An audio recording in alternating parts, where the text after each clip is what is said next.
कि 3 बातों में मेरी राय मेरे रब के मंशा के मुताबिक हुई।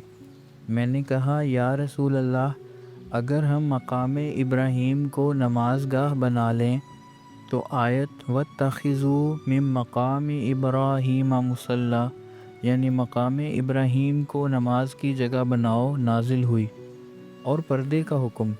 मैंने कहा, या रसूल अल्लाह, अगर आप अपनी बीवियों को पर्दा करने का हुक्म दें क्योंकि उनसे भले भी और बुरे भी बातें करते हैं, तो पर्दे की आयत नाजिल हुई।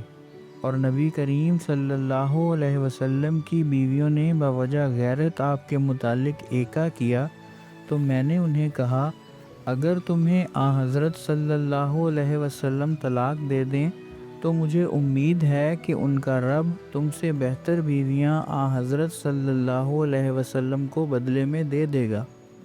इस पर ये